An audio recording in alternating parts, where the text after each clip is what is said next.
Systemic intensive revision sir mapping అనేది మనం ఒక 6 నెలల నుంచి చేపట్టడం జరిగింది రాష్ట్రం అంతా కూడా. సో జిల్లాలో చూసుకుంటే చాలా వరకు మనం మ్యాపింగ్ చేయగలిగాము, సక్సెస్ఫుల్గా చేయగలిగాము. సో ఇంకా ఇట్స్ ఎ కంటిన్యూస్ ప్రాసెస్ అండి. నెక్స్ట్ మళ్ళీ మనకి సెప్టెంబర్ తర్వాత నుంచి కూడా సర్ కంటిన్యూ అవుతుంది. బట్ ఈ లోపల ఏంటంటే మనకి ఇప్పుడు బిఎల్ఓస్ అంటే పొలిటికల్ పార్టీ మీటింగ్ కూడా పెట్టుకొని అన్ని పార్టీస్కి రిక్వెస్ట్ చేశాము, మీ బిఎల్ఏస్ని పంపించండి. ఎందుకంటే మా బిఎల్ఓస్ ఒక్కలే చేయలేరు, బిఎల్ఎస్ హెల్ప్ చేస్తే ఇంకా మనకి ఈజీగా ఈ ప్రాసెస్ అవుతుంది. ఏ ప్రాసెస్ ఇది? ఎన్యూమరేషన్ ఫామ్స్ మనం డిస్ట్రిబ్యూషన్ చేస్తూ ఉన్నాం. సో ఎన్యూమరేషన్ ఫామ్ డిస్ట్రిబ్యూట్ చేసేటప్పుడు ఎన్యూమరేషన్ ఫామ్తో పాటు వాళ్ళ latest photo and enumeration form fill చేసి మనకి తిరిగి ఆ వాటర్ ఇవ్వాలి. ఫర్ ఎగ్జాంపుల్ నేను ఒక ఊర్లో ఆల్రెడీ నాకు ఓటు ఉంటే మళ్ళీ ఇక్కడ కూడా ఓటు ఉంటే ఎక్కడో ఒక దగ్గరే ఓటు ఉండే అవకాశం ఉంటుంది. కాబట్టి నాకు చాయిస్ ఉంటుంది నేను ఎక్కడ ఓటు వేసుకోవచ్చు అనేది. అక్కడ నేను enumeration form plus latest photo fill చేసి ఇవ్వాలి. అది 1987 కన్నా ముందు పుడితే, 87 నుంచి 2004 మధ్యలో పుట్టిన ఓటర్స్ ఏంటంటే ఎన్యూమరేషన్ ఫామ్తో పాటు కంపల్సరీగా వాళ్ళ పేరెంట్, ఒక పేరెంట్ తాలూకా డిక్లరేషన్ కంపల్సరీగా ఇవ్వాలి along with enumeration form. And ఇంకొకటి ఏంటంటే 2004 నుంచి తర్వాత పుట్టిన వాళ్ళు ఇద్దరు పేరెంట్స్ తాలూకా డిక్లరేషన్ ఫామ్ అంటే వాళ్ళ సర్టిఫికేట్తో ఈ ఎన్యూమరేషన్ ఫామ్ ఇవ్వాలి. మెయిన్గా ఇది ఎందుకు చేస్తున్నాము అంటే కొంతమంది ఎస్పెషల్లీ మన కర్నూలు జిల్లాలో చూసుకుంటే మైగ్రేషన్ ఎక్కువ ఉంది.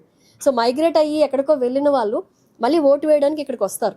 సో ఎక్కడ కూడా మనం ఎవరి ఓట్స్ కూడా తీసియట్లేదు, అందరికీ ఇనఫ్ ఛాన్స్ ఇస్తాం.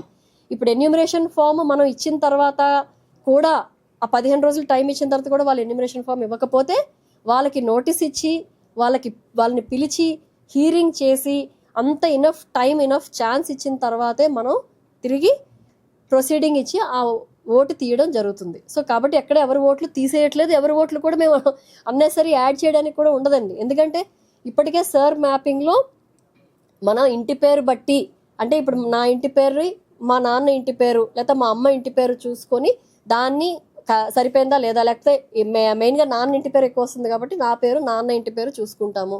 లేదా మదర్ ఉంటే రిలేషన్ ఉంది అంటే మదర్తో మ్యాప్ చేసుకుంటాం, లేదా తాతలతో ఉంది అంటే తాతలతో మ్యాప్ చేసుకుంటున్నాం.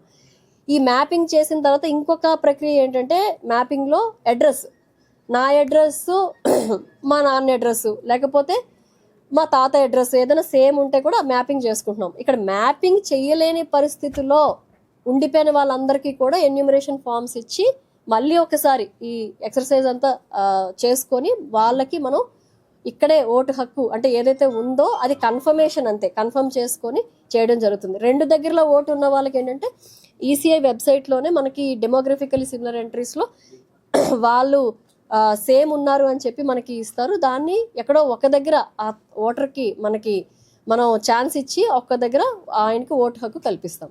సో ఎక్కడా కూడా ఎవరు అపోహపడాల్సిన అవసరం లేదండి. సర్ మ్యాపింగ్ అనేది మనకి ఎప్పటి నుంచో జరుగుతుంది. ఇప్పుడు ఎన్యూమరేషన్ ఫామ్స్ ప్రాసెస్ ఈ 1 monthలో చేసిన తర్వాత ఇనఫ్ ఛాన్స్ ఇచ్చిన తర్వాత మళ్ళీ డ్రాఫ్ట్ ఎలక్టరల్ పబ్లిష్ చేసుకుంటాము. చేసుకున్న తర్వాత మళ్ళీ కంటిన్యూస్ ప్రాసెస్ అప్డేషన్ అనేది ఇంకా మళ్ళీ ఎవరైనా యాడ్ అవ్వాలి అనుకుంటే అప్పుడు కంటిన్యూస్గా అప్డేట్ చేస్తాము. But as per the rules మనం అక్కడ వాళ్ళు ఉన్నారు అంటేనే మనం అప్డేట్ చేయడం జరుగుతుంది. ఓకే. సో బట్ పొలిటికల్ పార్టీస్కి మెయిన్గా నేను చెప్పేది ఏంటంటే బిఎల్ఏస్ అందరినీ పంపిస్తే మాకు ఇబ్బంది ఉండదు. ఎందుకంటే మనం ఎక్కడెక్కడ ఎవరున్నారు ఏంటి అనేది వాళ్ళకి ఇంకా బాగా తెలుస్తుంది. కాబట్టి వాళ్ళు సహకరిస్తే ఇంకా సక్సెస్ఫుల్గా ఈ ప్రోగ్రామ్ చేయడం జరుగుతుంది.